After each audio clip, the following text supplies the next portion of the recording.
நம்ம சாப்டர் 66ல் இருக்கோம். இந்த சாப்டரில் வந்து ஜாவா டேட்டாபேஸ் கனெக்டிவிட்டி ஜேடிபிசி பற்றி நம்ம பார்க்க போகிறோம். ஸோ ஜேடிபிசியோட ஃபுல் ஃபார்ம் வந்து ஜாவா டேட்டாபேஸ் கனெக்டிவிட்டி. ஸோ அதோட கரஸ்பாண்டிங் பேக்கேஜ் பார்த்திங்கன்னா java.sql அப்படின்னு பேக்கேஜ் இருக்குது. ஸோ முதல்ல சில விஷயங்கள் இதை பற்றி இன்ட்ரடக்ஷன் பார்த்துட்டு அதுக்கப்புறம் நம்ம கோடு எப்படி பண்ணுறோம் அப்படின்றத நம்ம பார்க்கலாம். ஃபர்ஸ்ட் இந்த ஜேடிபிசி எப்போ வந்தது? ஸோ ஓடிபிசி அப்படின்னு ஒரு ஸ்டாண்டர்ட் இருந்தது, ஓப்பன் டேட்டாபேஸ் கனெக்டிவிட்டின்னு. ஸோ ஓப்பன் டேட்டாபேஸ் கனெக்டிவிட்டின்னு ஒரு ஸ்டாண்டர்ட் இருக்குது. அது வந்து மைக்ரோசாஃப்ட் தான் கிரியேட் பண்ணாங்க. ஸோ மைக்ரோசாஃப்ட் கிரியேட் பண்ணாங்க. அதே மாதிரி ஜாவா லேயருக்கும் ஜாவா பிளாட்ஃபார்முக்கும் ஒன்று வேணும் அப்படின்னு சொல்லி என்ன பண்ணாங்கன்னா JDK 1.1ல் they created something call JDBC. So இந்த ஓடிபிசி ஜேடிபிசிலாம் எப்படி ஒர்க் ஆகுதுன்னா, நம்ம வந்து அப்ளிகேஷன் இருக்குன்னு வச்சுக்கோங்க. அப்ளிகேஷனுக்குள்ளே வந்து டிரைவர் அப்படின்னு ஒரு சாஃப்ட்வேர் இருக்கணும். So this particular driver will connect to database and it can do CRUD operation. ஒரு ரெக்கார்டை க்ரியேட் பண்ணுறது, ஒரு ரெக்கார்டை டெலீட் பண்ணுறது, ஒரு ரெக்கார்டை ரீட் பண்ணுறது, அதான் CRUD அப்படின்னு நம்ம சொல்கிறோம். ஸோ அந்த CRUDன்றது அடிக்கடி நீங்கள் பார்ப்பீங்க இனிமேல். So CRUD stands for create, read, update and delete.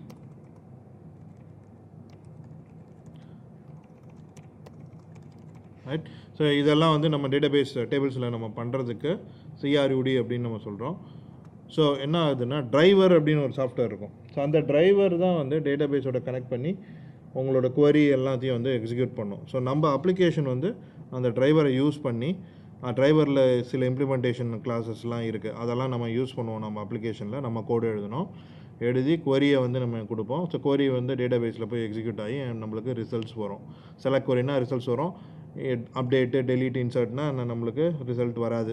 வெறும் வந்து கவுண்ட்டு தான் வரும், எந்தெந்த ரெக்கார்ட்ஸ்லாம் அஃபெக்ட் ஆகிருக்கு அப்படின்ற கவுண்ட்டு தான் நம்மளுக்கு வரும். ஸோ இந்த டிரைவர் வந்து என்னென்னு பார்த்தீங்கன்னா, ஸோ இந்த driver will be written for each and every database.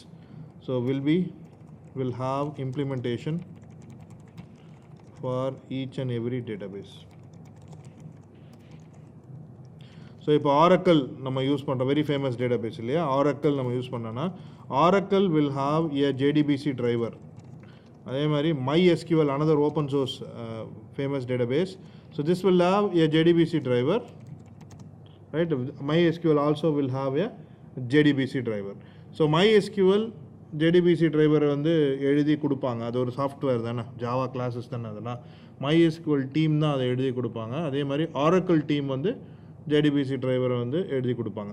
இப்போது இந்த மாதிரி மல்டிபிள் டேட்டாபேஸஸ் இருக்குது. இந்த மல்டிபிள் டேட்டாபேஸஸ் வந்து JDBC டிரைவர்ஸை எழுதுகிறாங்கன்னா அதுக்கு ஒரு ஸ்டாண்டர்ட் இருக்கணும் இல்லையா.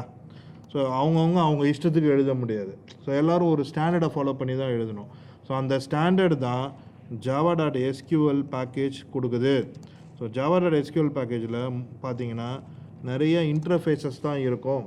ஸோ இம்ப்ளிமெண்டேஷன் இருக்காது, இன்டர்ஃபேஸஸ் தான் இருக்கும் நிறையா. ஸோ அந்த இன்டர்ஃபேஸஸ் எல்லாமே வந்து இந்த JDBC டிரைவர் வந்து இம்ப்ளிமெண்ட் பண்ணும். ஸோ java.sql நீங்கள் பார்க்குற எல்லா இன்டர்ஃபேஸையும் வந்து JDBC டிரைவர் இம்ப்ளிமெண்ட் பண்ணும். ஸோ ஆரக்கிள் நீங்கள் யூஸ் பண்ணிங்கன்னா ஆரக்கிள் JDBC டிரைவர் தான் யூஸ் பண்ணும். அது வந்து JDKக்குள்ளே இல்லை, நீங்கள் டவுன்லோட் பண்ணணும் தனியாக. அதே மாதிரி MySQL நீங்கள் யூஸ் பண்ணிங்கன்னா MySQL JDBC டிரைவர் தான் நீங்கள் யூஸ் பண்ண முடியும் MySQLோட கனெக்ட் பண்ணுறதுக்கு. அதை நீங்கள் தனியாக டவுன்லோட் பண்ணணும். JDKக்குள்ளே எந்த டிரைவரும் கிடையாது, சரியா. அந்த டிரைவர்ஸ்லாம் நீங்கள் தனியாக டவுன்லோட் பண்ணி கிளாஸ் பாத்தில் செட் பண்ணி நீங்கள் அந்த டிரைவர்ஸில் இருக்க சில இம்ப்ளிமெண்டேஷன்ஸ் எல்லாம் நம்ம யூஸ் பண்ணி நம்மளோட CRUD ஆப்ரேஷன்ஸை நம்ம எழுதுவோம். ஸோ அது எப்படி நம்ம ப்ராக்டிக்கலாக பண்ணுறோன்றது ப்ராக்டிக்கல் கிளாஸில் நம்ம பார்க்கலாம். So before writing some code நம்ம வந்து டிரைவரோட டைப்ஸை பார்க்கணும். So there are 4 types of driver, different types of drivers இருக்குது. ஸோ டிஃப்ரெண்ட் டேட்டாபேஸ் வந்து இந்த டிஃப்ரெண்ட் டைப்ஸ் ஆஃப் டிரைவர் வந்து இம்ப்ளிமெண்ட் பண்ணுவாங்க. The first one we call it as ODBC bridge driver. So இந்த ODBC bridge driver வந்து எப்படி work ஆகுதுன்னு பார்க்கலாம். டயக்ராம் ஏற்கனவே எடுத்து வச்சுட்டேன், நான் ட்ரா பண்ண போகிறதில்ல. So it's going to work like this. இப்போ JDBC நம்ம அப்ளிகேஷனில் JDBC இன்டர்ஃபேஸஸ் நம்ம யூஸ் பண்ணுவோம் இல்லையா. ஸோ நம்ம அங்கேருந்து Java driver so JDBC ODBC bridge டிரைவரில் ஜாவா டிரைவர் வந்து கால் பண்ணுவோம். ஸோ ஜாவா டிரைவர் வந்து எஸ்டி நம்மளோட ஜேடிகேக்குள்ளே இருக்கணும். பட் ஆனால் என்ன நம்ம கேள்விப்பட்டோம்னா ஜேடிகே 8லேருந்து இந்த டிரைவரை ரிமூவ் பண்ணிட்டாங்க அப்படின்னு நம்ம கேள்விப்பட்டோம். ஏன்னா இந்த டிரைவர் வந்து நீங்கள் ப்ரொடக்ஷன் சிஸ்டம்ஸ்க்குலாம் யூஸ் பண்ண முடியாது, சும்மா டெஸ்டிங் அண்ட் ட்ரைனிங்க்கு வேணால் நீங்கள் யூஸ் பண்ணலாம். ஸோ இது என்ன பண்ணோன்னா எக்ஸிஸ்டிங் ஓடிபிசி பிரிட்ஜ் கனெக்ஷனில் உங்கள் ஓடிபிசி டிரைவரோட கனெக்ட் பண்ணோம். So existing ODBC bridge use பண்ணி ஓடிபிசி டிரைவரோட கனெக்ட் பண்ணி ஓடிபிசி டிரைவர் உங்கள் டேட்டா பேஸோட கனெக்ட் பண்ணி ஒர்க் பண்ணோம். ஸோ இது வந்து ஜாவாவோட பிளாட்ஃபார்ம் இண்டிபெண்டன்ஸ் வந்து நம்ம கிளைம் பண்ண முடியாது. ரீசன் என்னென்னா எக்ஸிஸ்டிங் ஓடிபிசி டிரைவரோட டிபெண்டன்சி நம்மளுக்கு இருக்குது. ஸோ அந்த ஓடிபிசி ஒர்க் ஆனால் தான் அதுலேருந்து தான் நம்மளோட டேட்டாபேஸ் ஆப்ரேஷன்ஸ்லாம் நம்ம பண்ணுறோம். ஸோ இது வந்து அவ்வளோ யூஸ் கிடையாது. ஏன்னா நம்ம ஜாவா அப்ளிகேஷன்னா எல்லா ஆப்ரேட்டிங் சிஸ்டம்லேயும் ஓடணும் இல்லையா. ஸோ இந்த ஓடிபிசி டிரைவரை நான் திரும்ப இன்ஸ்டால் பண்ணிகிட்டு இருக்க முடியாது ஒரு ஆப்ரேட்டிங் சிஸ்டம்லேயும். ஸோ நம்மளுக்கு ஜேடிபிசி டிரைவர் இருக்கணும், அது மட்டும் தான் இருக்கணும். டேரெக்டாக அது டேட்டாபேஸோட கனெக்ட் பண்ணி ஒர்க் ஆகணும், அந்த மாதிரி நம்மளுக்கு வேணும். ஸோ இதுதான் வந்து first type. So we call this as JDBC ODBC bridge. Second type வந்து நேட்டிவ் டிரைவர் அப்படின்னு சொல்லுவாங்க. ஸோ செகண்ட் டிரைவர் எப்படி இருக்குது பாருங்கள். So your second driver will work like this. So from our Java code we will call the Java part of the driver that will connect to the native driver. Native driver na C++ இல்லனா C programming languageல இந்த கோடை எழுதியிருப்பாங்க. So அது வந்து என்ன பண்ணுன்னா டேட்டாபேஸோட connect பண்ணும். So there are some databases which will support native drivers. So one of the very famous native driver வந்து Oracle OCI driver அப்படின்னு சொல்லுவாங்க. ஸோ Oracle OCI driver, OCIனா என்னென்னா Oracle Call Interface. ஸோ இந்த கான்செப்டை பேஸ் பண்ணி Oracle என்ன பண்ணியிருக்காங்கன்னா type 2 driver எழுதியிருக்காங்க. ஜேடிபிசிக்கு டைப் 2 டிரைவர் எழுதியிருக்காங்க, அதான் ஆரக்கிள் ஓசிஐ டிரைவர் அப்படின்னு நம்ம சொல்கிறோம். ஸோ மூணாவது டைப் ஆஃப் டிரைவர். ஸோ இது வந்து ரெண்டாவது டைப்பு நம்ம இந்த டயக்ராமில் பார்த்தது. இது என்ன பண்ணோம், ஜாவா கோடில் கனெக்ட் பண்ணோம், ஜாவா டிரைவர் கனெக்ட் பண்ணோம். அது வந்து என்ன பண்ணோம்னா நேட்டிவ் டிரைவரோட கனெக்ட் பண்ணோம், அந்த நேட்டிவ் டிரைவர் டேட்டா பேஸோட கனெக்ட் பண்ணோம். ஸோ இந்த ஜாவா டிரைவரையும் நேட்டிவ் டிரைவரையும் நீங்கள் டவுன்லோட் பண்ணணும். ஸோ அதுதான் வந்து type 2 driver. Oracle OCI driver நீங்கள் டவுன்லோட் பண்ணி இன்ஸ்டால் பண்ணிங்கன்னா இது ரெண்டும் வந்து வரும். உங்கள் ஜாவா அப்ளிகேஷன்ஸ்லேருந்து நீங்கள் இந்த மாதிரி கால் நடக்கும். இது type 2 driver. So type 3 driver ஒன்று இருக்குது.